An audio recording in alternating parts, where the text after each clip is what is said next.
Bienvenue à Code Vitalité, le podcast qui brise les codes. Viens revisiter l'abondance vitale et t'ouvrir à la possibilité que la vitalité, c'est un état d'être, une fréquence accessible à tout instant où tu choisis de t'y connecter.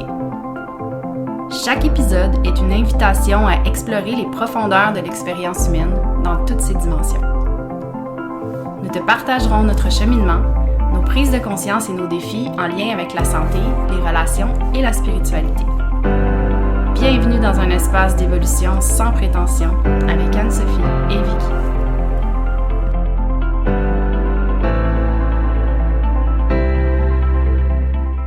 Bonjour tout le monde, bienvenue à ce nouvel épisode. Aujourd'hui, Anne-Sophie et moi, on va poursuivre sur les clés, la série Les clés de la vitalité. On en a enregistré 3 précédemment, peut-être que vous avez eu la chance de les regarder. Donc, pour ceux qui arrivent pour la première fois sur notre podcast, la série Les clés de la vitalité, c'est une série où on voulait justement vous partager ce qu'on avait identifié, qui étaient les fondations de la vitalité, qui étaient les fondations de l'abondance vitale expérimentée dans toutes les sphères de sa vie. La première qu'on a abordée au premier épisode, si vous avez la chance d'aller la regarder, ça s'appelle l'épisode « Nous sommes la nature ». Donc, on revient sur le fait qu'on n'est pas simplement à l'extérieur, qu'on n'est pas à l'extérieur de la nature, mais qu'on a fait partie intégrante. Ça, c'est une des premières clés qu'on a partagées. La deuxième, c'était de revaloriser l'intelligence de notre corps, de réapprendre à lui faire confiance. Puis la troisième clé qu'on a partagée était celle d'être conscient qu'on est des êtres multidimensionnels et que nous sommes aussi des êtres uniques. Donc, quand on possède ces clés-là, quand on a ces croyances-là, c'est ancré profondément en soi, on ne peut faire autrement qu'expérimenter l'abondance vitale. On voit tout ça avec un nouvel œil, puis c'est vraiment ça qu'on a comme mission de vous partager à travers cette série-là. Aujourd'hui, on vous partage la 4e clé. Puis cet épisode-là, il est quand même spécial parce que ça fait plusieurs fois qu'on se donne rendez-vous pour l'enregistrer. Puis que de mon côté, ou encore un événement extérieur, il y a comme quelque chose qui se passe qui fait qu'on n'enregistre pas cet épisode-là. Puis je me suis questionnée à voir aussi pourquoi ça n'arrivait pas, puis pourquoi c'était plus long, celui-là, d'enregistrer. Puis j'ai pris conscience qu'il y avait peut-être encore des parties de moi qui étaient en résistance avec la responsabilisation. C'est une clé que j'affirme détenir, mais à quelque part, je pense qu'il y a encore des parties de moi, peut-être conscientes, inconscientes, qui ne sont pas encore dans une pleine responsabilisation. Donc, ce qu'on va vous partager aujourd'hui, je parle pour moi, ça va être à partir de où est-ce que j'en suis dans ma relation avec la responsabilisation. Ça a été tout un cheminement depuis que j'ai pris conscience de ça, puis j'ai bien hâte de vous en parler. Oui, ben en fait, moi aussi, j'ai hâte de vous parler de ma relation par rapport à la responsabilisation. Puis, moi et Vicky, on a choisi de faire un petit exercice, juste que vous preniez un moment pour voir en vous qu'est-ce qui émerge quand on parle de responsabilisation, peut-être depuis le début du podcast, justement, ou peut-être quand vous avez pesé sur, vous avez choisi d'écouter ce podcast-là, qu'est-ce qui est monté en vous. Et faites juste prendre un petit moment, voir qu'est-ce qui est là, peut-être un ressenti physique, peut-être une émotion, peut-être qu'il y a des mots qui sont là en vous, puis juste de les observer en ce moment, pour voir qu'est-ce qui est en ce moment votre relation à la responsabilisation. Puis il peut y avoir plusieurs choses que vous pouvez nommer, puis peut-être même des choses contradictoires. Et vu qu'on peut pas vous entendre, moi puis Vicky, on va nommer certaines choses qu'on a déjà vécues par rapport à la responsabilisation, ou des choses qu'on a vues chez nos clientes également. Fait que je laisse peut-être Vicky s'il y a des choses qui ont émergé peut-être en ce moment, ou des choses que tu as vécues par rapport aux mots. Oui, merci Anne-Sophie pour ce petit exercice-là. Quand que j'entends le mot responsabilité, ça dépend dans quel espace je suis quand je l'entends, parce qu'il y a comme 2 choses distinctes, vraiment en opposition un peu, je pense, qui peuvent apparaître. Puis je vais commencer avec la première qui me ramène vraiment dans mon enfance puis dans mon adolescence où être responsable, ça avait plusieurs connotations. Tu sais, une connotation de coupable, je suis coupable quand je suis responsable. Je prends le blâme si je suis responsable ou c'est comme si j'étais au banc des accusés quand j'étais responsable de quelque chose. Fait qu'il y a ça qui émerge, fait qu'il y a comme une partie de moi qui, surtout en tout cas dans ma mémoire, là, quand j'étais adolescente, me faire dire prends tes responsabilités, responsabilise-toi, c'était vraiment challengeant pour moi, puis ça venait vraiment me chercher, puis il y avait comme une adolescente un peu irritée de tout ça. J'aimais pas ça. Le sentiment il était très inconfortable. Fait qu'il y a ça qui pourrait, qui est remonté dans certaines mémoires. Mais d'un autre côté, je me rappelle aussi, quand j'étais enfant, d'avoir ressenti peut-être une certaine fierté à être responsable de quelque chose. Ça faisait que je me sentais peut-être importante, ça me donnait une certaine valeur, puis ben, c'est comme si j'avais le pouvoir sur quelque chose, en fait, tu sais, puis on va élaborer là-dessus. Fait qu'autant que il y a une partie de moi, je veux pas dire de nous, parce que je vais parler pour moi, il y a une partie de moi qui est comme enthousiaste, puis super fébrile, puis contente, tu sais, mettons, là, c'est des sentiments plus positifs à prendre responsabilité, puis il y en a un autre où c'est comme plus lourd, plus, tu sais, difficile, puis où je me sens comme peut-être plus seule là-dedans. Fait qu'il y a une connotation que je pourrais qualifier d'un côté très positif, puis comme qui est élevante. Puis il y en a un autre qui est comme plus négative, plus contraignante, disons, puis limitante. Moi aussi, il y avait les deux côtés. C'était très... moi, je le sentais plus comme une pression, comme il y a des peurs qui émergeaient. Puis ça m'amenait aussi beaucoup dans la sécurité, la responsabilisation. Aussi, je me sentais comme sécure. Quand je prends ma responsabilité, je me sens sécure. Il y avait un côté aussi où prendre ma responsabilité, il y avait comme une espèce de... Je me sens motivée, comme si j'accomplissais des tâches, puis que... Fait qu'il y avait, il y a rien de négatif, positif, là. C'est juste que c'est des observations que je faisais là, de mon côté aussi. Ouais, puis comme qu'est-ce que tu dis, ça veut dire que, parce qu'on est tous des êtres uniques, puis différents, là, qu'est-ce qui fait un parallèle avec la clé numéro 3 qu'on avait partagée. Il y a des connotations différentes, puis responsabilité pour toi, c'était... Pression. Ouais, pression. Mais sinon, ça peut être aussi accomplir. Donc, il y a une partie qui se passe à travers l'action dans la responsabilité. Puis, effectivement, là, oui, là, mais la responsabilité, elle est aussi multidimensionnelle. Donc, elle se passe pas juste à travers les actions qu'on pourrait, mettons, associer à la dimension physique puis matérielle. Elle se passe aussi à travers d'autres dimensions de notre être. Tu sais, ça peut être au niveau de notre mental, les pensées qu'on entretient, ça peut être aussi au niveau de la gestion de nos émotions. Bref, puis on peut même aller aussi à...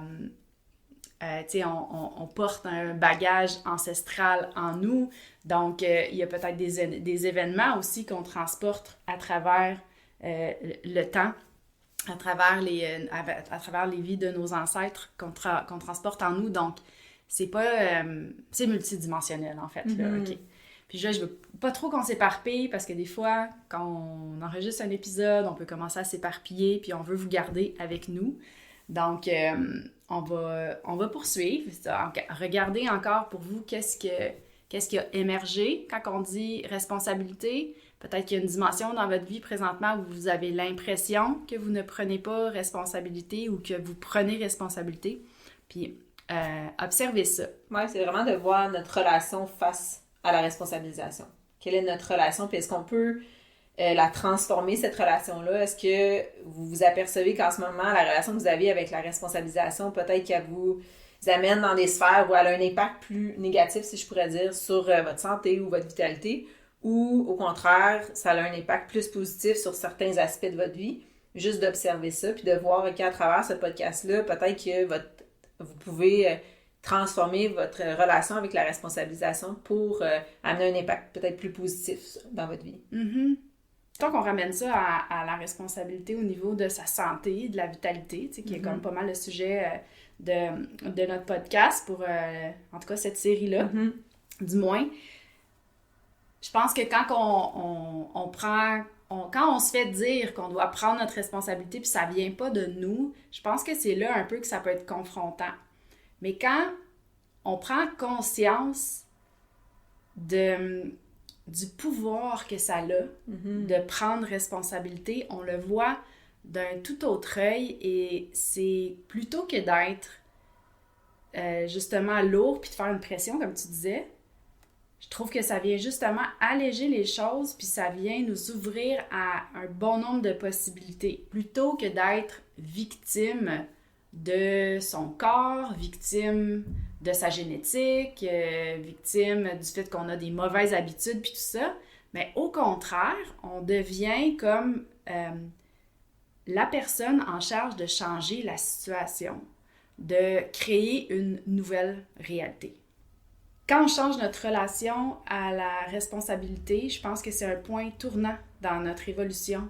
Fait qu'on est bien au-delà de sa santé, de la vitalité au niveau physique, là. C'est juste dans notre développement personnel, dans notre évolution en tant qu'être, c'est vraiment ce changement-là de relation avec la responsabilité qui nous permet de propulser un peu notre évolution. Puis, en tout cas, pour ma part, c'est là que ça a fait toute la différence. Si tu veux, on pourrait peut-être donner des exemples. Fait que, tu sais, j'aimerais savoir pour toi, ça serait quoi un exemple de prendre ou de ne pas prendre responsabilité, puis choisir dans quelle sphère de ta vie tu veux l'appliquer, mettons? Ouais. As-tu un exemple qui te vient? C'est sûr que pour moi, la sphère avec de la relation avec mes enfants, est importante, la relation avec mes enfants. Fait que c'est pour ça que je m'introspecte beaucoup dans cette sphère-là. Et je vois que par le passé, avec mes enfants, je me suis vue beaucoup dans l'impuissance, dans la victime. Quand j'ai compris que je ressentais de l'impuissance face à certaines choses ou à certains moments de ma vie en relation avec mes enfants, j'avais de la difficulté à sortir de l'impuissance puis aller dans ma puissance finalement. Fait que je me voyais vraiment dans la victime, disons, exemple, ici, mes enfants, il y avait une chicane, puis je pouvais tomber dans pourquoi ça m'arrive à moi, tu sais, comme si l'extérieur, mes enfants, c'était de leur faute qu'ils chicanaient puis ça m'impactait, tu sais. Puis après ça, tu sais, je me voyais des fois que je tombais dans c'est de ma faute. Là, je suis tombée dans la surresponsabilisation, c'est de ma faute si je chicane, tu sais, vraiment relié à moi, tout est entièrement de ma faute.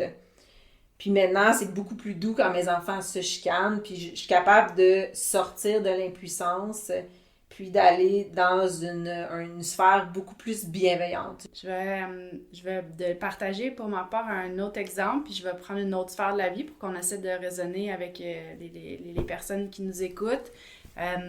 Au niveau de ma santé, tu sais, je peux pas dire que j'ai des problèmes de santé, mais par contre, j'expérimente depuis que je suis très jeune des migraines à une vraiment moins grande fréquence depuis les dernières années, mais c'est encore quelque chose qui fait partie de ma vie.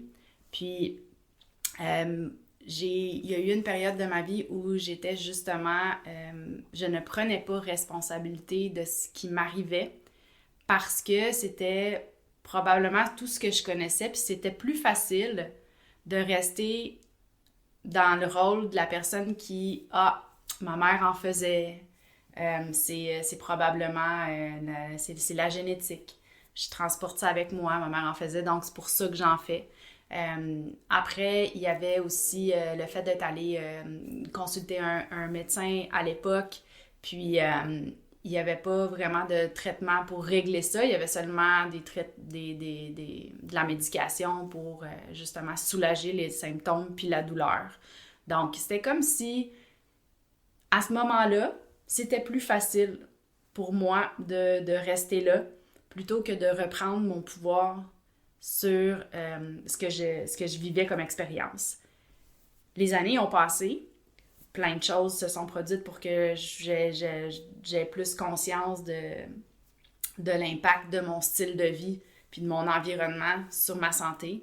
Donc, c'est là que j'ai commencé à prendre responsabilité et à éliminer certaines choses dans ma vie que je savais qui étaient directement reliées à mes crises de migraine.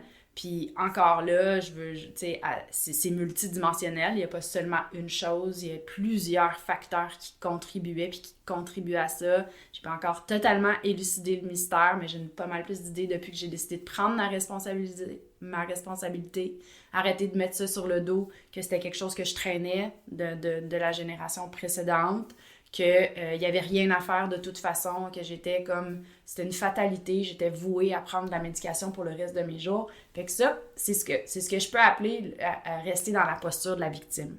OK? Puis c'est pas avec un jugement que je dis ça, mais je peux vous dire, par contre, que depuis que j'ai pris responsabilité, ça veut pas dire que c'est parti, mais il y a une chose que je sais par contre, c'est que c'est moi qui ai le pouvoir de transformer ça, puis c'est moi qui contribue à ma propre guérison, puis à mon évolution. Puis c'est moi qui décide si je fais confiance à mon corps ou pas. Puis en tout cas, toutes les autres belles clés de la vitalité. Donc, moi, je me sens pas mal plus je me sens pas impuissante quand je le vois comme ça. Je me sens, au contraire, pleine de possibilités. Puis que c'est entre mes mains de traverser ça. Vraiment, puis ce que j'aime dans ton parcours, Vicky, aussi, puis dans le mien aussi, c'est puis on en a partagé, je pense qu'on l'a partagé, mais on va le redire ici, cette foi-là aussi, cette confiance-là, que oui, on prend notre responsabilité, mais qu'il y a quelque chose de plus grand que nous aussi qui est là. Fait que c'est la foi, la confiance, qu'il y a quelque chose aussi qui est là, qui nous soutient. Fait que, tu sais, oui, notre part de responsabilité, mais on sait qu'en même temps, on est soutenu par le grand tout, par le divin, par l'univers, la vie. Oui, tout à fait. C'est une des choses que je pense qui est un point tournant dans la relation avec la responsabilité. Quand on a cette foi-là, qu'on croit en la vie, puis je vais continuer sur cet exemple-là, comme ça, s'il y en a qui ont des symptômes physiques qui expérimentent, je le sais que c'est plus grand que moi. Il y a une partie de mes actions dans le monde physique, il y a une partie de ce que je vis, de mon environnement qui contribue à tout ça. Mais ce que je comprends de plus en plus, c'est que, tu sais, ça peut être paradoxal parce que je partage les clés de l'abondance vitale puis de la vitalité, puis j'expérimente ces symptômes-là. Mais jamais, depuis que j'ai la foi, puis depuis que je possède les clés de la vitalité qu'on vous partage, j'ai remis en question le fait que j'étais pas un être en santé. Pour moi, c'est une certitude que je suis en santé, que je suis supportée, puis que j'apprends à travers tout ça, puis peut-être que ça m'aide justement à partager les clés qu'on est en train de partager parce que je trouve que c'est le fun, ça démontre qu'on n'a pas besoin d'avoir une santé parfaite pour se sentir en pleine vitalité. On sait qu'on n'est jamais seul, premièrement. Fait que sur ce plan-là, il y a comme une certitude en moi qui sait que quand je veux prendre ma responsabilité, je suis appuyée par une équipe, mettons, ou par une force plus grande que moi. Pour ceux pour qui ça ne résonne pas, prendre responsabilité, ça ne veut pas dire devoir tout prendre sur ses épaules toute seule. C'est juste de dire, OK, j'ai un comportement X depuis une certaine période de temps, peut-être depuis toute ma vie, qui est expliqué par une expérience que j'ai vécue, un trauma quand j'étais jeune, puis si on y va avec la santé, avec peut-être un bagage effectivement génétique qu'on traîne, qui fait qu'on a été plus disposé à développer quelque chose. Puis tu sais, prendre responsabilité, tu sais, tantôt je parlais de la connotation que ça peut avoir de culpabilité, ça veut pas dire prendre le blâme puis tout se ramasser sur ses épaules. Ouais. Puis souvent, je pense que c'est ça des fois la nuance qui fait que, tu sais, prendre responsabilité, c'est pas si lourd. T'es pas sur le banc des accusés là, quand tu prends ta responsabilité. Puis tu tombes pas non plus dans, tu sais, qu'est-ce que t'appelais tantôt, le leader? Oui, la surresponsabilisation. Surresponsabilisation, ou que là, on est dans un univers complètement contraire. Là, c'est plus, on remet ça sur la faute de notre génétique ou des autres, ou de la vie. Là, c'est comme, ah, c'est tout moi, c'est ma faute, puis là, t'es comme plus dans un espace où tu te tapes sa tête. Puis que c'est comme là, ça switch complètement de la victime à c'est tout de ma faute. Mais quand on est dans cette posture-là, on n'est pas non plus dans notre pouvoir. On est quand même dans la victime, ce qui est quand même dur à s'observer là-dedans, parce que pourtant, on veut tellement pas que ça soit de notre faute, fait qu'on prend tout le blâme finalement. On veut tellement pas, être dans la victime, qu'on prend tout le blâme, mais en prenant tout le blâme, on se retrouve quand même dans cette posture-là. Fait que c'est quand même, il faut vraiment s'amener de la douceur quand on s'observe là-dedans. Dans la victime, on n'est pas dans notre pouvoir. Dans la surresponsabilisation, on n'est pas dans notre pouvoir non plus. C'est quand on se dirige vers une responsabilité qui est plus évolutive et consciente et bienveillante, que c'est là qu'on peut venir chercher ou qu'on peut ressentir cette puissance-là à l'intérieur de nous. Hey, ça me fait penser, qu'est-ce que tu racontes? J'avais avec une cliente justement qui avait plusieurs symptômes physiques. Puis au fil des discussions, j'avais eu l'élan de lui partager que de l'inviter. En fait, je l'avais invitée à aller voir à l'intérieur d'elle s'il n'y avait pas une partie d'elle-même qui était confortable dans la douleur puis les symptômes qu'elle expérimentait, puis que ça la maintenait peut-être un peu là-dedans. Puis je me souviens, c'est toujours délicat quand on va amener les gens à se poser ces questions-là, puis tout ça, puis la réaction a été très difficile pour elle de recevoir ça, cette question-là. Puis maintenant, ça m'amène à faire beaucoup plus attention parce que après discussion, elle s'est sentie sur le banc des accusés. C'est moi qui est en train de tout créer ça. Ça n'a pas de bon sens. Puis là, ça a vraiment amené vraiment pas l'effet escompté.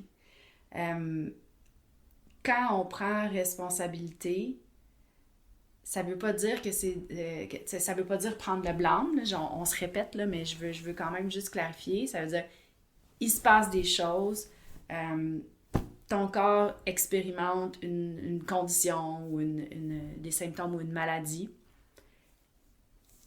La responsabilité, elle commence, OK, à partir de là, qu'est-ce qui m'arrive? C'est peut-être pas de ma faute, mais maintenant, comment je peux faire des choix différents? Comment je peux cesser de nourrir puis d'énergiser l'histoire qui m'a amené là? En faisant le parallèle avec la migraine, c'est quand j'ai arrêté d'énergiser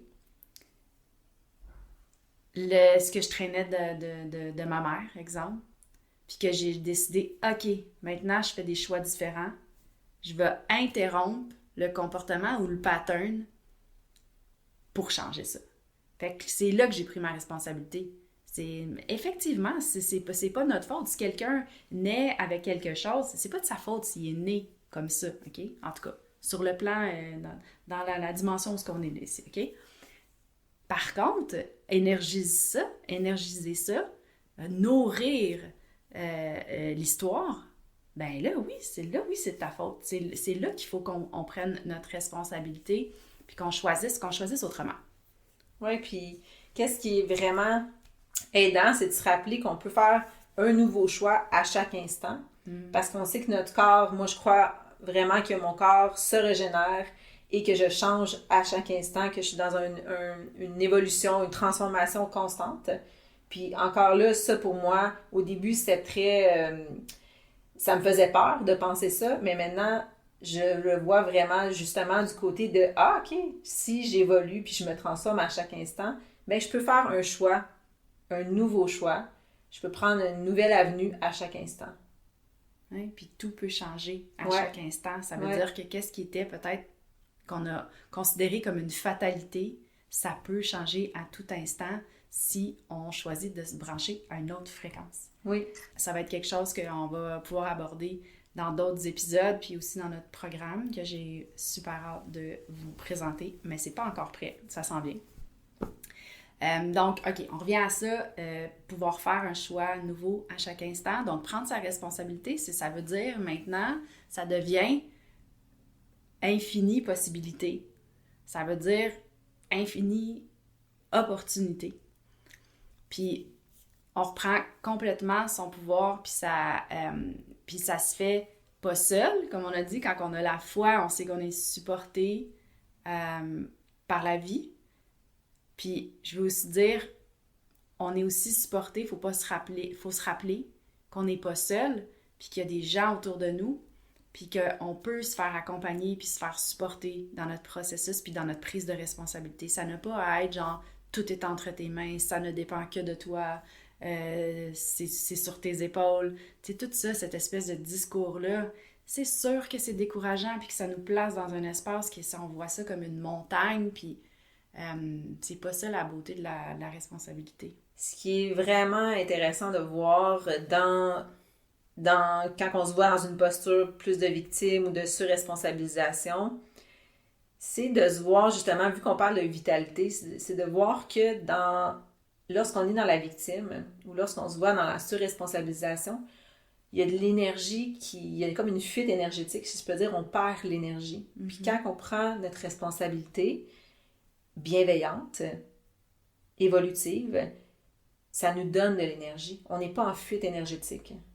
Je dis énergétique, là, mais vous comprenez, c'est comme si ça nous régénère, on a de l'énergie. Mm-hmm. Ça donne de l'énergie. Ben oui, puis ça donne l'élan d'avancer puis de continuer, parce que c'est plus une fatalité, qu'est-ce qui se passe, c'est plus quelque chose d'inévitable sur lequel on n'a aucun pouvoir.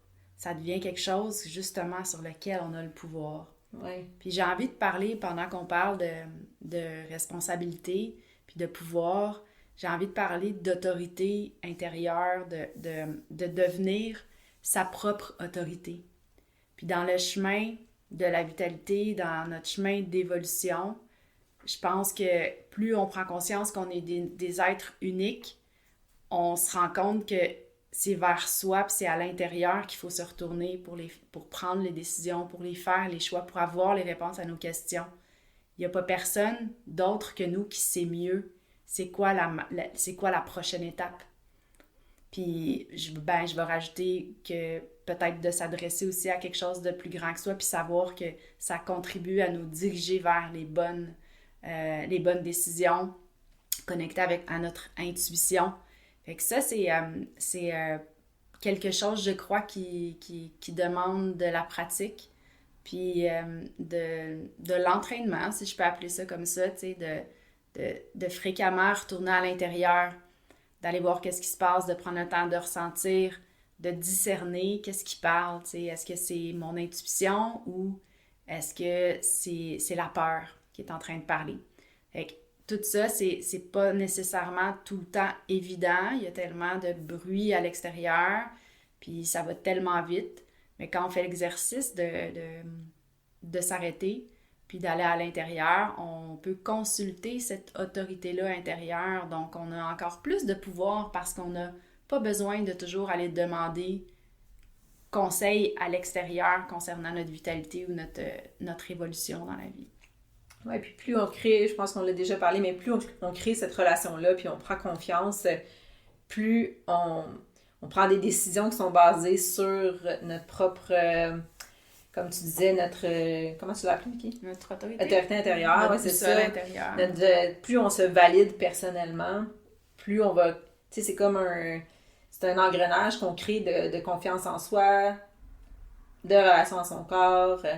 Plus on prend notre responsabilité, plus on a foi en la vie. Tu sais, c'est comme plus on se sent libre, plus on a de possibilités, plus on est vital.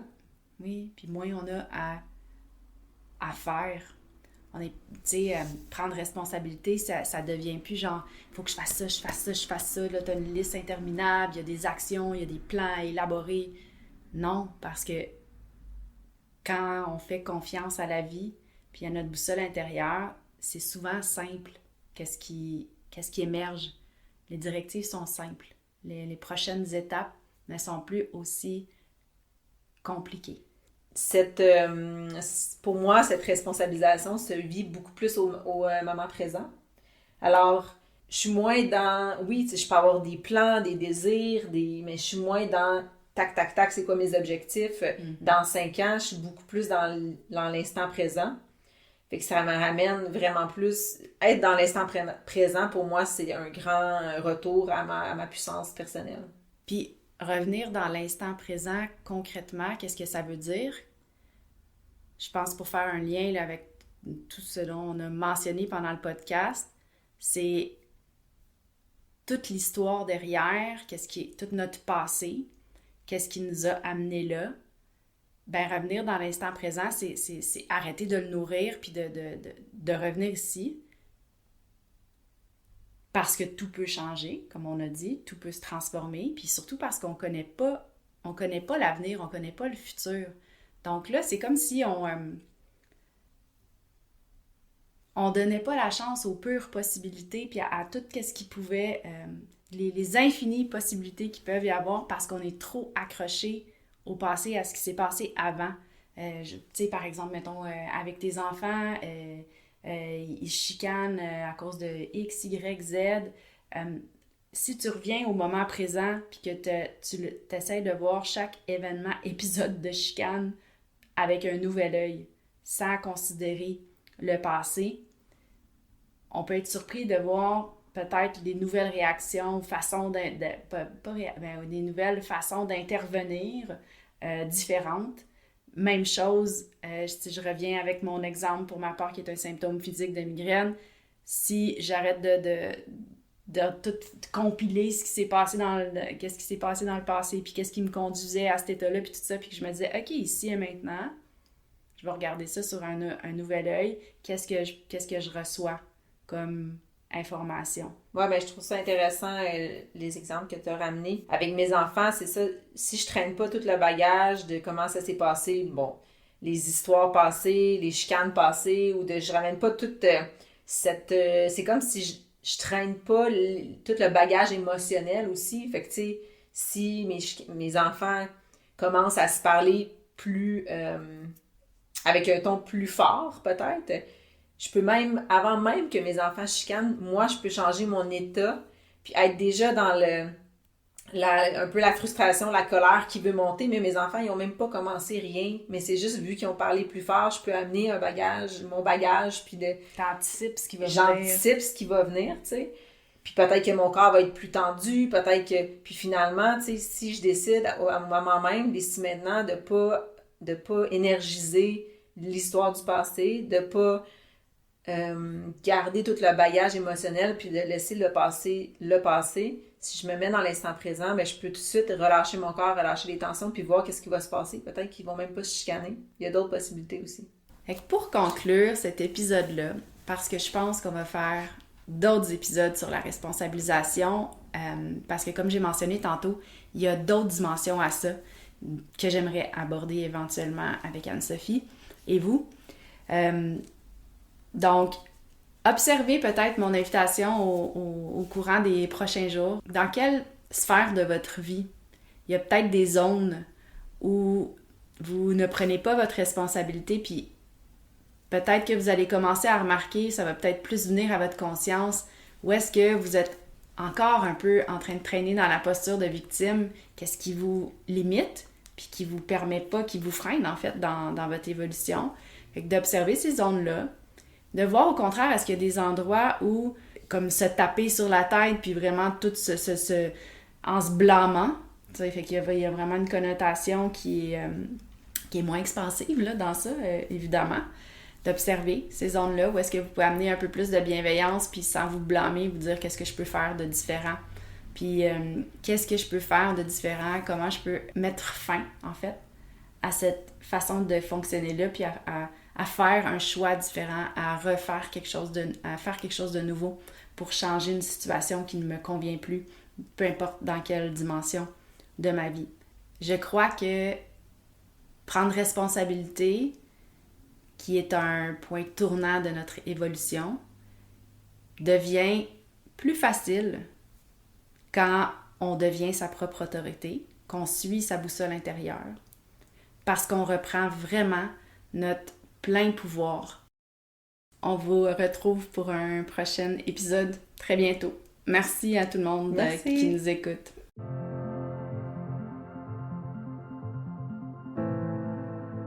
Merci infiniment d'avoir été des nôtres.